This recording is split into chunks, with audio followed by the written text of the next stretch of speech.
I did it, you guys. Oh my God. Oh my, white woman tears right here live to start this game. Thanks, Portland. Oh my God. Well, welcome into the PHNX Suns postgame show. It's the dive bar here as Lindsey can't catch her damn breath and Jerami Grant takes 6 steps. I thought I took the OGs before. I don't know what's happening right now. This is crazy. Okay, a lot of people are upset though. I was crying about tonight. It was not an enjoyable game. Obviously, the Suns lost to the Blazers 108-106. Boo, refs. And right before we went live, Sean was like, do the tears. Bring out the tears, Lindsey. So I had to bring out the tears. And then he's just out there cackling because it was that enjoyable. Yeah, it was an ugly game. I'm glad your acting skills are on point today. Was it? Because I feel like it was kind of a laugh at first. So was Jeremy's, Jerami Grant's acting skills. I've seen Dancing with the Star contestants take fewer steps than Jerami Grant took on that final shot. Yeah. That was ugly. That's a big time miss. Well, and the clock operator kind of fucked the Suns there too. That too. Because the clock didn't start when the ball hit his hands. Yeah. So I think that was the most frustrating part of this game, right? Because it wasn't a fun game. It didn't feel like the Suns really were able to find rhythm pretty much the entire game. No. But in the fourth quarter, things were starting to turn around. They were looking better for the Suns. Obviously, they were able to cut the lead and get back into this game. And it was, okay, we saw it. Mikal traveled. What is it, like point some odd seconds left on the clock? Barely. 1 second. 1 second left on the clock. And then we see this, and it's like, okay, you are paying enough attention in the most important moment of this game to call a travel on Mikal Bridges, but you're not paying enough attention to call a travel when Jerami Grant takes 4 doggone steps. It was. I mean, the officials are really bad all night long. Phantom calls, phantom and ones, just like, you know, the Blazers kept flopping every time they get touched, and it was really, really bad. But then, you know, it comes to the end of the game. It's a tie ball game. And not only do you get the call against you, but, I mean, clock operator, come on, bro. Well, okay. I put some of it on Book for not making a move quicker and allowing the double team to get him up near half court. You know, so he had to panic pass to Mikal, which puts Mikal in a spot to not succeed. Yeah, but then Mikal also panicked, which is why his feet got all tangled. You know, listen, it's his 4th year in the league. He's got to be a lot more composed than that. No, I agree on that. And then, yeah, that was just all around bad at the end of the game. But if this team doesn't play so poorly in the first half, in particular in the second quarter, you don't get in that spot. Oh, yeah. You know, they go 6 of 21 in that second quarter after shooting 50% in the first. You can't play like that. They played down to an opponent who was missing their top 2 guys tonight. Mm-hmm. So as much as I want to put this at the heels of the refs, or at the feet of the refs, the Suns didn't do themselves any favors in this game either. 1,000,000%. And especially because the Suns had DA back. Obviously, I know Campaign being out kind of throws off the chemistry of that second unit, but we're talking about Damion Lillard and Anthony Simons, 2 of Portland's top players. Well, we should have been able to put this one away early. True. Listen, no excuses for the Suns. They should have won this game. However, you asked us yesterday, or not yesterday, but when? Tuesday, yeah. You asked us Tuesday if we were ready to declare Cam Johnson being back. Oh, my God. And we said, both of us said, we're going to wait and see how the next rest of I the feel season like I need goes. to start crying here again. I mean, Real tears this time, though. This is now the third or fourth time he's been banged up in a game. This time he actually came out of the game for good. Again, like, I think everybody to a person loves Cam Johnson. I don't think there's a single person out there that hates Cam Johnson. Everybody wants him to succeed, but he's just not reliable right now. He's got the shittiest luck in terms of getting banged up. This one even looked like it was, it wasn't too bad. And then, he's just holding his knee and he's limping. We saw him limping up the court. Immediately, Lindsey's like, Cam's hurt. And I look down and I'm like, oh, man, geez. I don't even know what to say anymore about this kid. He's just, he's unlucky. He's no longer the sweet baby angel. He's the sweet breakable angel, all right? Oh. He's like that porcelain angel you put at the top of the Christmas tree. It's just, that's where we're at. I know. Like, I wish we weren't, but that's the reality right now. He can't stay on the court. And if you're going to be a starter and you're going to be a key contributor to a team with a championship hope, you got to be out there. And I don't care how well he scores when he is available. The fact that he's not available this often makes it very difficult, and also showcases the hole you have on the second unit at power forward, because Jay Crowder decided to not play that role, and you haven't found a suitable replacement there. Yeah. This one just sucks. Like, Yes. point blank simple. It just sucks. Cam Johnson, of course, in case anybody missed it, got hurt in the first 5 minutes of the game. I think he played 5 minutes and then he left, went to the locker room, and the Suns shared the news that he was not going to return to this game. I didn't exactly see what happened. So we were actually at the arena tonight for our Suns takeover, which, by the way, shout out to everyone who came out with us. Yes. It was a lot of fun. I didn't exactly see what happened. Did you guys see it? I heard that somebody said it looked like he might have twisted his ankle, and then somebody else said it looked like he might have banged knees. Yeah, I thought it was banging knees. Yeah, I did too. Okay. Because I thought he was pointing to his knee when he looked at Monty. Okay. He was like, so. So are we concerned that could be, you played basketball. Always. If you bang a knee with somebody, how long do you typically kind of look at well, if it's bad? Usually if you bang knees with somebody, like, you might have a bruise or whatever, but you can play. You can get back on the court and play. The fact that they held him out means that maybe there was something else that was a little bit more severe, or maybe it just, sometimes it hurts a lot worse. Sometimes when you get a bruise on the top of your kneecap, it's just in that one odd place that every time you move your leg, you can feel it. And that could be the case too. It makes it hard to bend your knee and run and not have pain every single time you take a step. But at this point, we could talk about it all day, how important Cam Johnson is. But, the other difficulty of this is, like Espo was saying, now it's gotten past the point that it's not just that he's getting hurt.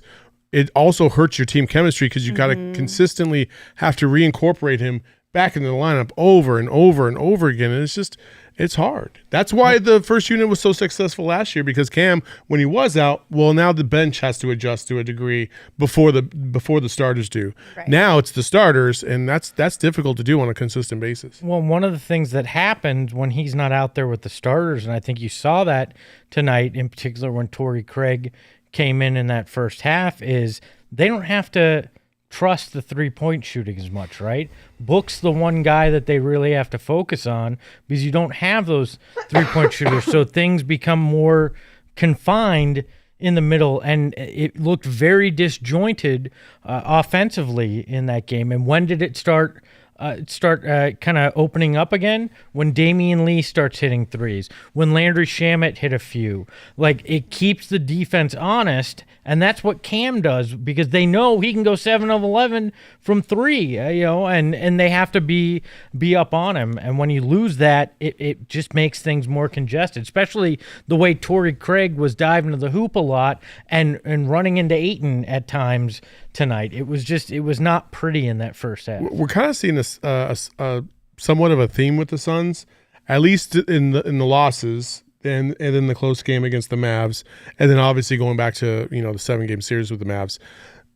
When you're a team that has a lot of wings, those teams are the ones that have been giving the Suns the most difficulty. Yeah. Portland's extremely long, Dallas extremely long. Like for whatever reason, that just seems to be a sticking point for this team.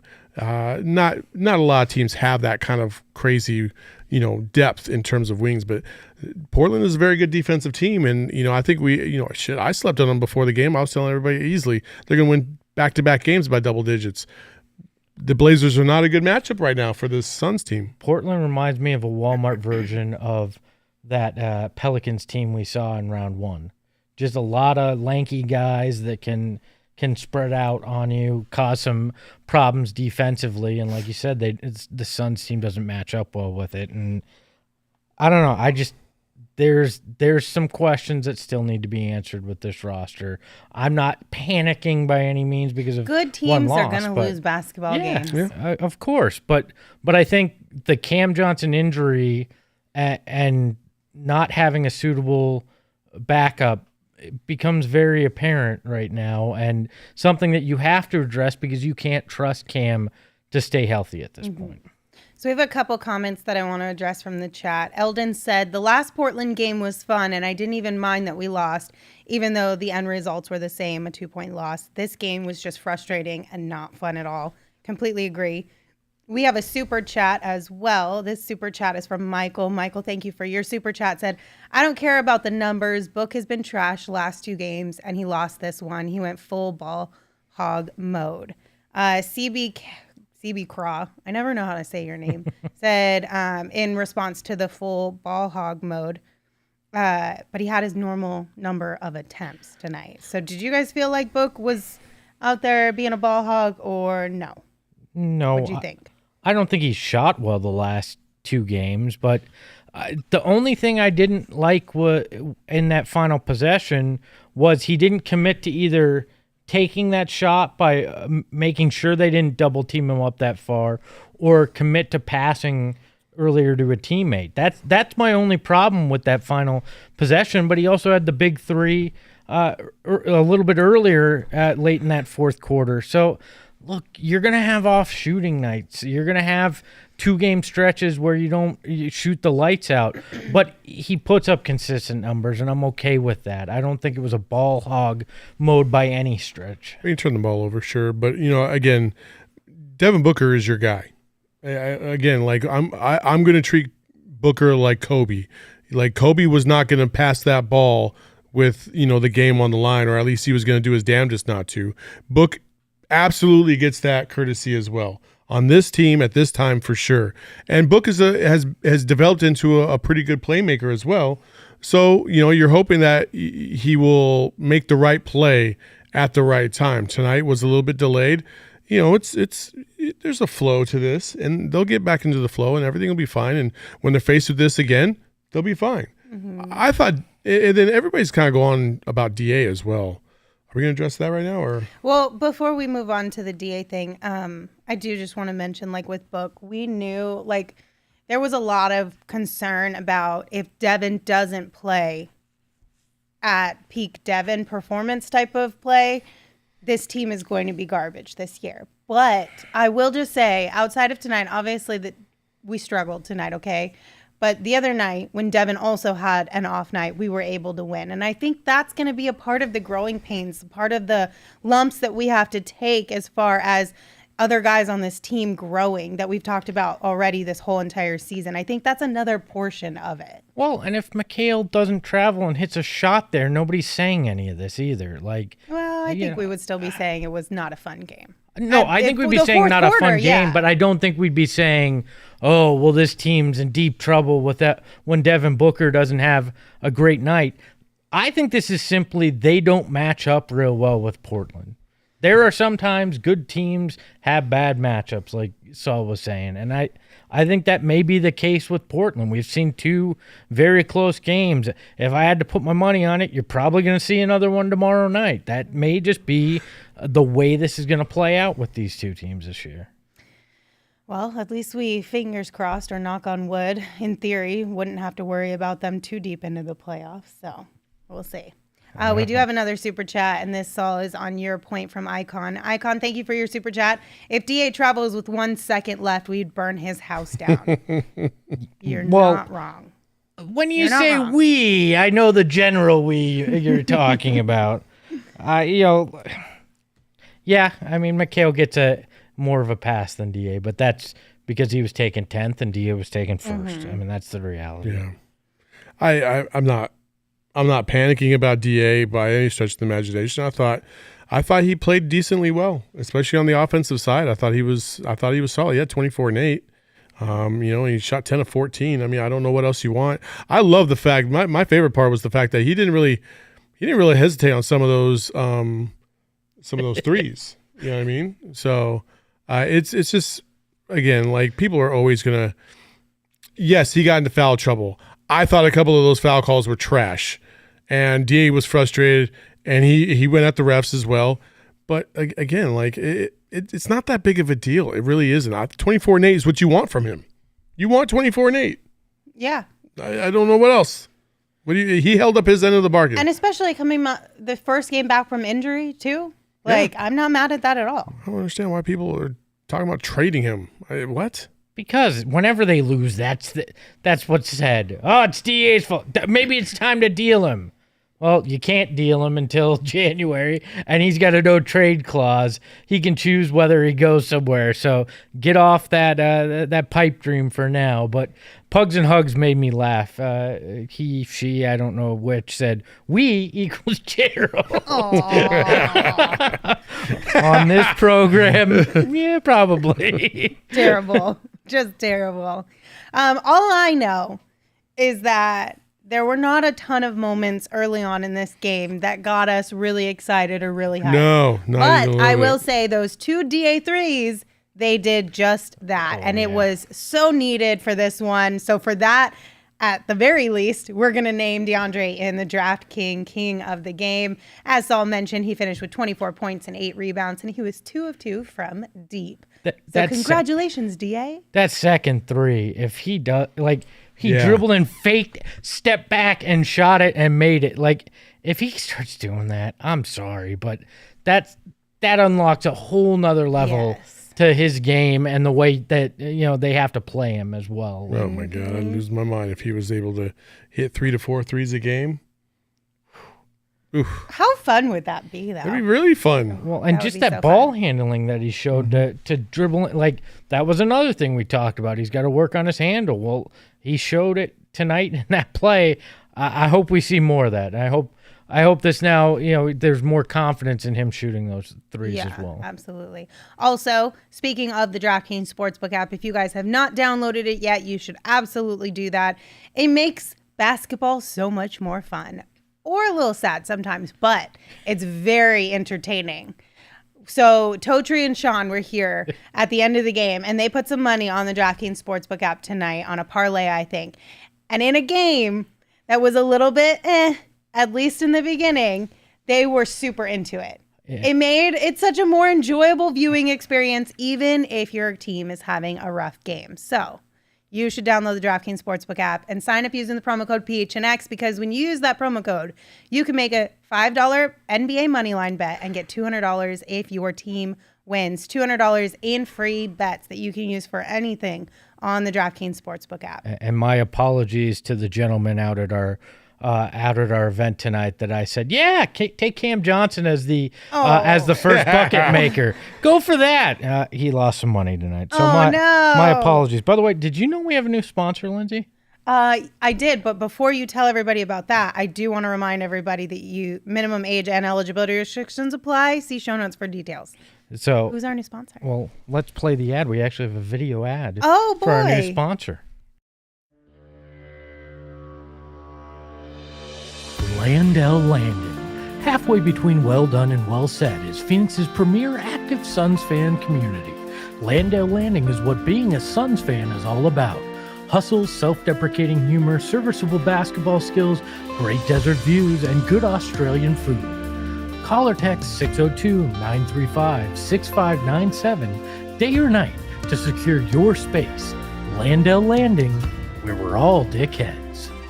Hey, I'm Espo, the spokesperson for Landale Landing. Come on down today, check out the amazing lots and amenities that we have available. Act now before all these lots are gone. Unlike other things, this one's the real deal.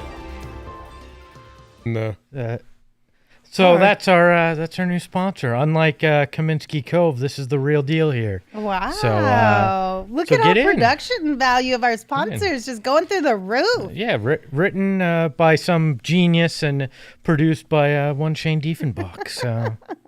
Love that. By the way, get off Saul's ankles. My ankles are here too tonight. So My ankles. the chat's roasting Saul's ankle socks. Yeah, so. I mean, they're here. There you go. They're just a little low. Yeah. There's nothing wrong with that. I don't get my feelings hurt about my ankles. Hello wants me to do an Australian accent, and I think I'd really offend not only Jock but our Australian listeners. So no, I will not be doing that tonight. Okay, so you brought up Landale Landing, right? So I want to get your guys' thought on this comment from Hello in the chat. They said, "How is Landale our shooter center, but DA makes more?" I think Landale has just had a rough go of it. I mean, it'll start opening up for him, and I think you're not giving DA enough credit though too. Mm-hmm. He's proven over the last few years that he can hit that shot, and it just takes them having some confidence in him doing it, and I think that's about to come as well. So I've seen DA hit 10, 15, 20, 30. You've seen him make that many threes in practice. What I did notice, it was kind of cool being able to go to the game today, because what I did notice is Jock feels more comfortable, obviously, in pregame warmups.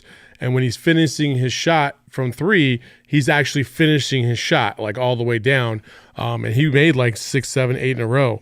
In the games when I've seen him shoot, he tends to keep his arm or his wrist open so he doesn't finish his shot completely, and just that little bit can be the biggest difference. And it kind of looks like it makes it seem like you're being rushed or you're trying to get the ball off too quickly. So hopefully he'll make that adjustment. I didn't get to see the three he made because we were walking back, but I'd like to see if he was able to actually finish it with his wrist. Other than that, it's a small adjustment. Both of them are going to be good shooters. DA's obviously going to grow into it a lot more. I hope he takes 3, 4, 5 a game, because if he's open, he should take them. Yeah. And Landale will get it going, and then it's going to be over for the rest of the NBA. I'm really excited. If both of them start taking more threes and making them, oh my goodness, it's going to be so much fun, because I don't know what it is about. I don't know if it's just because they're typically such larger human beings, and so it just looks a little bit more wild or more athletic. Something about centers hitting threes is just so exhilarating and so fun for the crowd. I feel like it gets everybody right back into the thick of it when a big hits a three. 1,000,000%. Taryn has a question, and I'll let you decide if we go to this question or not next, but regarding CP3. That is fair, because, okay, so Taryn said, if anything, we should be talking about CP3 shooting. So at the start of the game today, he was completely left open on the three-point line for what felt like 17 seconds. Obviously, it wasn't that long, but it was to the point where I was like, well, just shoot it. We had enough time to actually sit there and formulate an entire thought until he took that shot, and they just completely disrespected him and left him wide open. Thankfully, it went in, which is a positive. But going back to the conversation around Cam Johnson being injured all the time, CP3 isn't that threat anymore. He just isn't. Espo? I think we have to ask, is he washed offensively from a shooting perspective? I mean, the defensive strategy against Chris Paul this year has been social distancing. I mean, they're giving him 6 feet, and he's not hitting anything. It's bad. It's to the point where you don't have to worry about him, right? Yeah, I think at some point you gotta start to wonder if it's. Listen, he's passing at a high level. He's always been able to pass at a high level. That's just how it's gonna be. I don't think that's ever gonna go away. but he's not having to force himself to make good passes. He has to force himself to get into the proper position for himself and what he can achieve at this point in his career to be able to effectively score. And those opportunities are becoming few and far between. When a guy shoots as many threes as he has so far this year, and a majority of them hit the front of the rim, that means your leg's not into it. Your body's not into it. You are running out of gas, and we're in the first quarter. Like, he hit one in the first quarter today, but typically this season he has just not shot very well from three. He's not really a three-point threat. I would say most teams right now would rather him shoot a lot of threes because it means he's not in the paint where he can really hurt you. So people crowd the paint, let him shoot from the outside. Well, and again, when you don't have Cam out there now, don't have to guard CP3. Torrey Craig ain't scaring you if that's where you've turned to. McHale doesn't shoot them very often, even though he can hit them at a high clip. Yeah. And then what, DA you going to be concerned about now? And Devin Booker. Like, this becomes problematic. And I hate to say it because I have the utmost respect for Chris Paul, what he's done in this game, the way he still passes, and him as a leader. But there's no reason to respect his shooting right now. Yeah. And it's super unfortunate. And I mean, I think it's fair to question his shooting ability and his offensive contributions, but I still do think it's important to remember that he is valuable in his own way. Yeah. But it is something that we will have to address at some point in time. You have to get a more consistent shooter as far as like the injury situation goes, or somebody off the bench who you can rely on in order to really open things up on this team if Chris Paul isn't that guy and if Cam Johnson is out for multiple periods at a time. I mean, he's on the season right now. He's shooting 24% from three. Yeah. You'll take that all day, every day if you're the opposing team. And then field goal percentage wise, he's only shooting 35%. Like those are career lows for him. Mm-hmm. Like, again, we're talking about shooting. We're not talking about playmaking. I think he could still, he could throw that ball through a needle at any point in time. He's still one of the best at that. But you could see it. You could see that he's lost a step and he's not that guy anymore that's going to be able to drop you 20, 25 consistently like he used to. It's just not getting 16 at this point right now would be a luxury. Well, it seems like Gerald's about to be here. So, you know who's shooting 41% from three? Landry Shamet. Mike Conley. Oh. Yeah. Is Gerald in or is he trying to load? I'm trying to get his camera to load and texting back and forth with him, so momentarily. Okay, well just let me know. Give me a thumbs up whenever we're ready. Yes, ma'am. Tell him to run his ass over here. We got here in like 8 minutes. We do have a super chat from Manny. Manny, thank you for your super chat. They said, do y'all think Cam's availability will hinder the team long term? If so, what is the solution? While we'd love a scoring guard, the power forward spot may be needed. With Cam Johnson, I think Cam is definitely one of those players that will be talked about the closer you get to trade deadline, especially for guys like Kevin Durant that might be available. Like, it's going to come up. It's going to come up whether you like it or not. I really wish that Cam Johnson wasn't as injury prone as he is, but because he is, and because you have to pay him a contract if you want to try and match it with any other team because he's restricted this offseason, he's expendable. He's expendable. Like, if you can find somebody that's more reliable, you might do it at this point. Yeah. I saw a lot of that tonight. I get that. I mean, I'm not saying it should happen. I'm just saying. I understand that, but also this doesn't help his value if you're trying to trade him either. That's fair. Because now you got. But it could. You're right. It doesn't. It's the worst case scenario you could be sitting with here for your championship hopes this season, is not knowing what you're going to be able to get from him at any given point or time. And that's the frustrating part, because when he's there, you know he can be good. All right, guys, Gerald's here joining us right now from the arena. Welcome to Gerth, everybody. Gerald, how are you doing? Oh no. Oh, no. Oh no. Oh no. Oh, Do we have no. the sounder? Can we just play that? Oh, no. no. It's a. While we wait for Gerald, the question about what could be done. I mean, obviously, you're looking at Jay and some other salary combination and a pick or whatever is your trade option. Harrison Barnes is a guy that isn't playing great in Sacramento right now, but could potentially be a change of scenery. You probably could get him on the cheap. That could at least help stem the tide. It's not your long-term answer, but it could be a one-year answer. I'd love Lauri Markkanen, but I just don't see the Jazz moving off. No, of the him. only way they'd move off of him is if, their season fell apart and they know that Markkanen's value is going to be as high as it ever will be right now. If you're the Suns, maybe you offer Cam and a pick or two to get Markkanen right now. But again, you're talking about consistency, and this is the thing that I'm going to keep saying is like, we're not talking about his talent overall or his shooting ability or when he's on the court. We're not talking about any of that. We're literally just talking about the fact that he just can't seem to stay on the court. Yeah. And that's why we're even having this conversation. So there's still a lot to be determined. If Cam, comes back tomorrow, then I think people will feel a lot better about it. But if he misses a couple games, then this is never going to go away. Mm-hmm.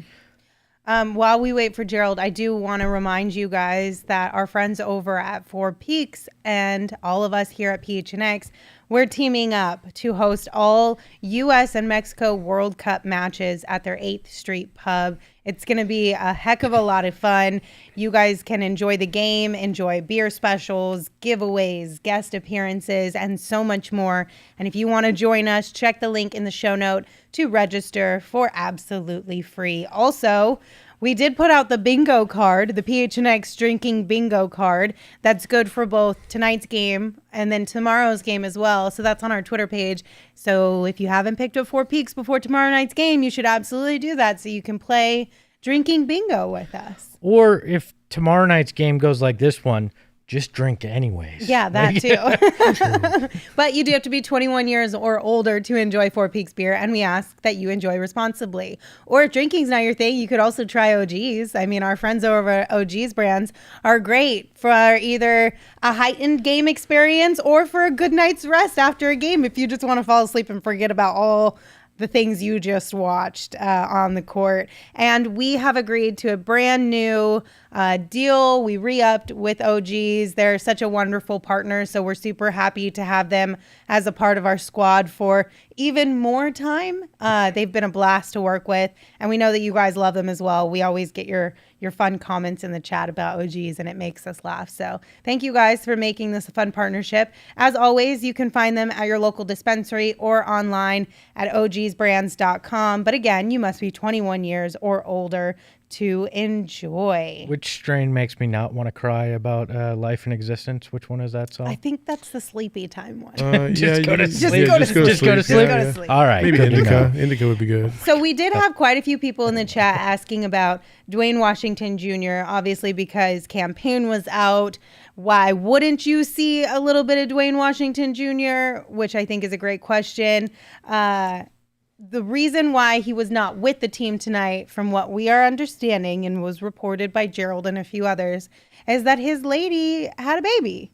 So he is now a dad, or they're in labor now. Maybe the baby's not here yet, but potentially going to be a dad or already is a dad. So that was the personal reason that was reported as to why he was not with the team tonight. But I will say what Monty said about Dwayne Washington Jr. before the game when he was asked if he might see any playing time tonight was not promising. So Gerald said, quote, I asked about what he's seen from Dwayne Washington Jr. so far, and Monty said, not enough yet to really talk about. He did go on to praise his work ethic, scoring ability, and how he's picking up plays, but it didn't sound optimistic for those hoping to see more of him tonight. Was that Monty being coy because he knew what was going on and that his girlfriend was about to have a baby, so he wasn't going to play. Like, Monty has a very dry sense of humor. And so I would need to see how he said it, because written him saying not enough yet to really talk about. If he said it with a smirk on his face, then I get you. But if he didn't say it with a smirk on his face, we got to ask curious. Gerald. All right, Gerald. Gerald, we need some. Are you alive? Finally, they're playing some loud music on the court, so I ran out of options of where to set up today. So you're at Dwayne Washington Jr.'s hotel room, hospital room where with the baby. Is that what the curtain is behind you? Good one, buddy. I am not. I did not get the invite for understandable reasons. Okay, so I have a question, because we were just talking about Dwayne Washington Jr. and what Monty said about him pregame as far as the what he's seen from Dwayne, and Monty saying not enough yet to really talk about it. Did Monty say that with like a smirk on his face? Was he being like goofy about it because he low-key knew that maybe he would have to leave because the baby was on the way? Or was he being legit? Not really. And to be fair, the question that I asked was basically just, what have you seen from Dwayne Washington Jr. so far, now that you've had a couple more weeks of practices? So it wasn't, obviously it was kind of hinting at maybe will Dwayne play tonight, but it wasn't directly asking him that. So he was just answering my question at face value. Like, honestly, I haven't seen that much of this guy to be able to make an opinion, but he did say, obviously, he's got a great work ethic. He can obviously score the ball based on what they saw in that last preseason game. And he's doing a good job of picking up the plays and stuff, but he did say it's a tough situation to be the third guard on this team, just because you're technically more of the fourth guard with the way that they use Devin Booker and Landry Shamet to play make. So it's one of those situations where, his answer kind of told us that he probably wouldn't play tonight. But I think now we actually have another better reason for why he didn't play.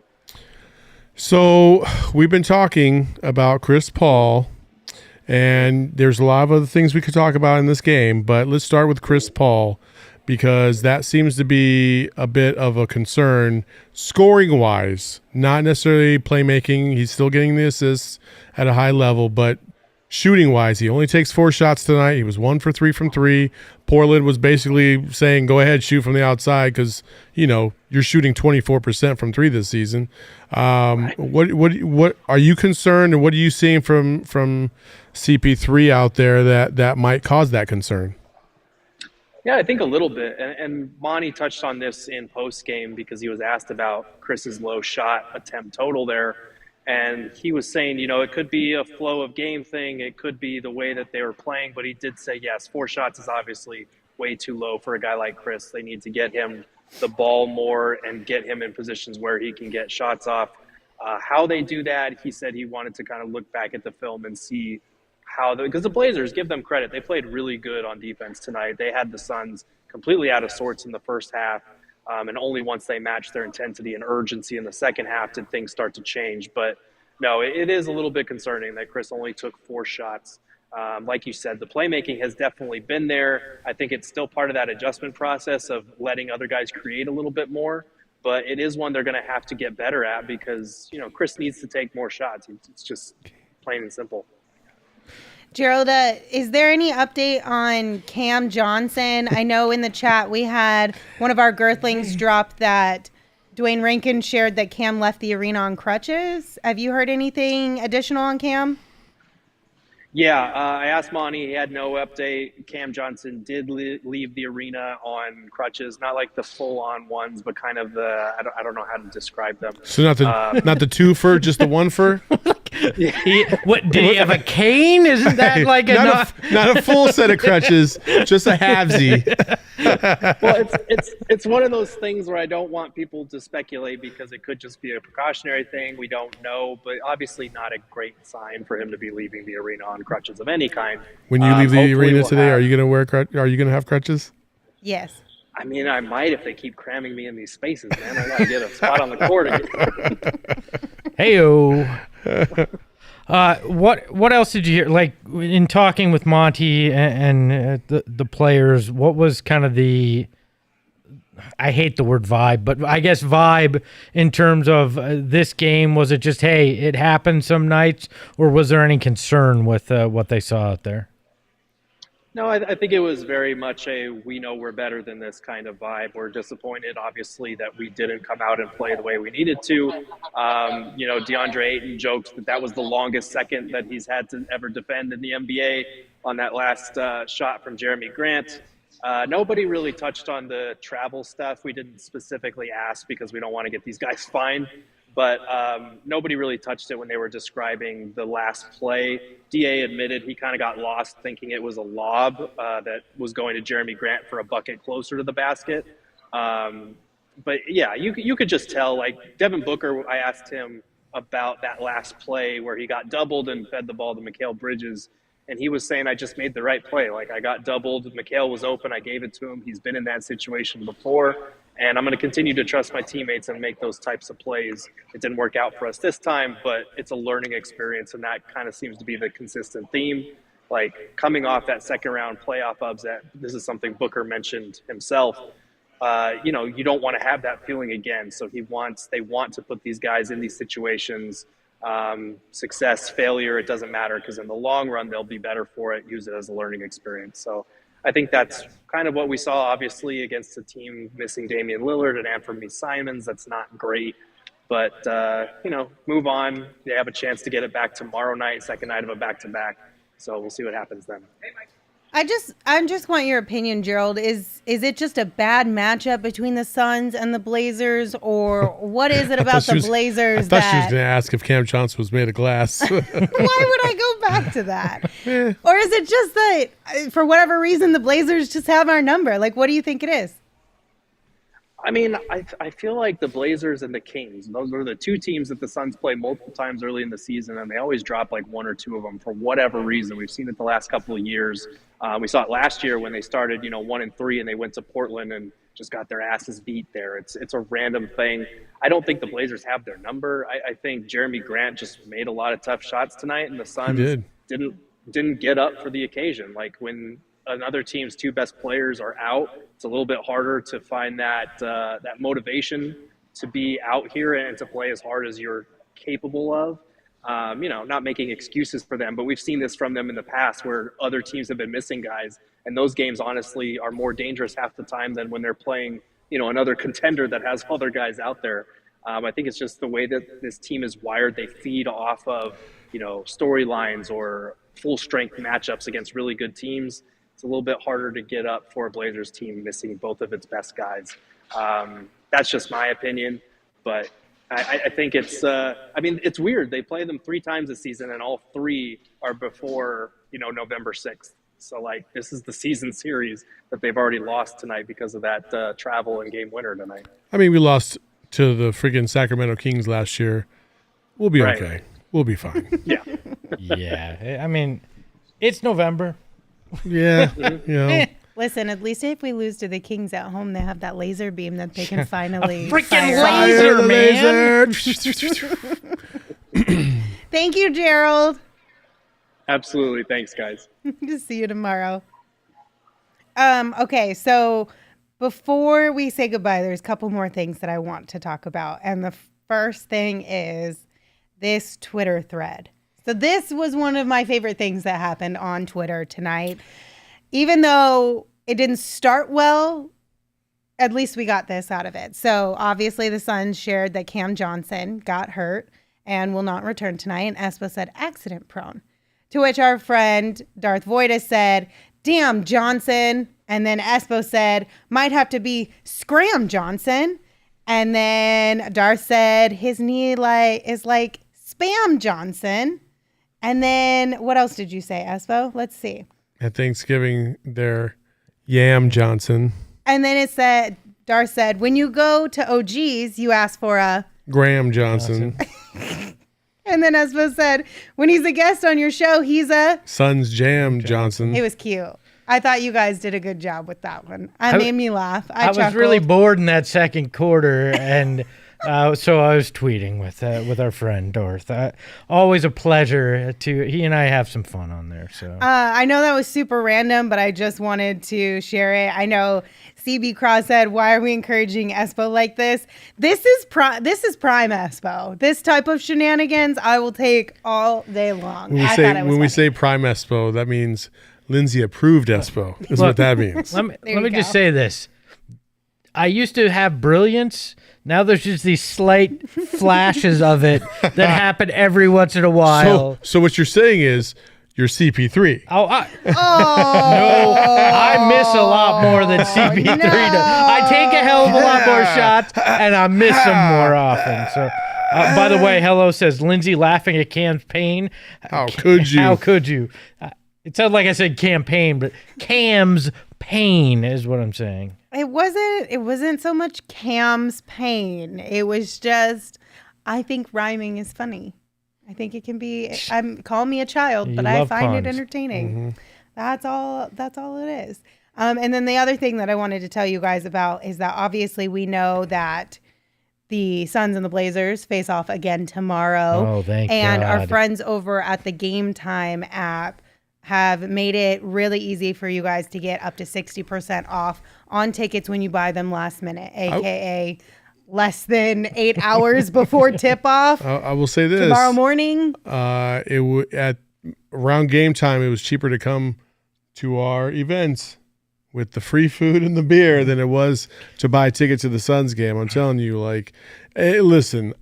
I know we're talking about the Game Time app. It's a fantastic app. You got to click on the link inside of the show notes and get your tickets, especially for Cardinals right now. You can get tickets for as low as $25.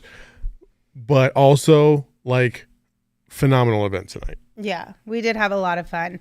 But if you want to try and pick up tickets for tomorrow's game, check out the Game Time app. Again, the best way to support us is by buying your tickets through the link in the description.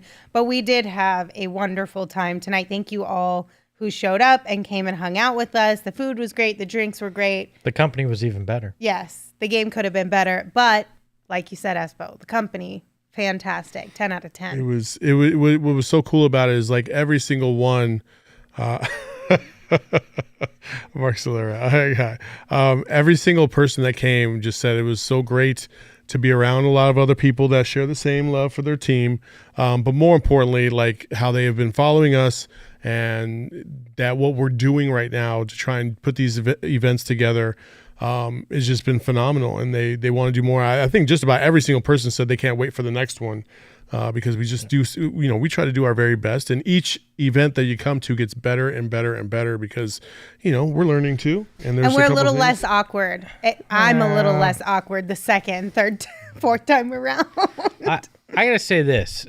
If you want to talk to Lindsey, you better get your ass up and come. walk over to her. You have to come to me. I'm socially awkward these days. I'm really sorry. I personally loved getting to talk Suns basketball with people that aren't you two. It was nice to. Well, and that's not a knock on you two. That was a knock. We do this every day, and it was really cool to be able to talk in person with other people and hear these other ideas and these points of view and perspective on this team that we all love. So it was really fun, and I like that interpersonal connection like that. It's great to have the chat, but it's totally different when you get to have face to face. Yeah, we got to meet Jay out there. We got to meet a lot of the people that have been Phoenix. That's the other thing. If you tell us what either your Twitter handle is or the name you have in the chat, it's so great to make that connection. And I Mark, love that. And Mark, my Doritos were fantastic. Hey, by the way, I like to low-key just think that Hello was lurking around the event. Right. But unwilling to introduce him or herself. I totally believe that. 100%. Hello said, Lindsey, one of those mean girls. No, I just feel really uncomfortable in social settings majority of the time until I get to know you. That's why I said I'm better at the third or fourth time around. Okay, wait a minute. Third or fourth time If around. you put Mac, Cheerston, and you together, you guys could definitely be at one of those tables. No. Lindsey, I'm not mean to other girls. I'm only mean to boys. Lindsey is more... that's not the same thing. Lindsey, you want to bet? Who am I mean to? You? Oh. Oh, no. Let's not go there. Hey. Look Lindsey- at that. See? I think deep down Lindsey No. was a nerd. She doesn't want to admit it, but I think Lindsey's a bit of a nerd. I don't think so. No. No, she was not a nerd. No, on the real, Lindsay's very, very nice to people. She's a nice person. Don't start mean- kissing her I'm ass just now mean after to you threw boys. her under the bus. I know. Oh, Chelsea. right? Chelsea can be a real dick. Wow, but Chelsea's yeah. an asshole, but Lindsay's nice. Okay, thank you guys for tuning in. We appreciate you. Tomorrow we will have our regularly scheduled game day programming, meaning we'll have a pregame show 30 minutes before tip-off, and we will have a postgame show shortly after the game wraps up. So plan to come hang out with us. Until we see you tomorrow, you can follow me on Twitter at Lindsey Smith AZ. You can follow Gerald at Gerald Bourguet. You can follow Saul at Saul_Bookman. And you can follow Espo at Espo. Espo, take us home. Stop trying to make fetch a thing. Ahoy, hoy. Hey yo, my lifestyle is retro. Tell the Phoenix Metro. Megas in control and he ain't never gonna let go. PHNX though, Lindsey, Gerald, Espo. Saul pass the ball, we here to turn up the tempo. Got to understand me, I'll always rep the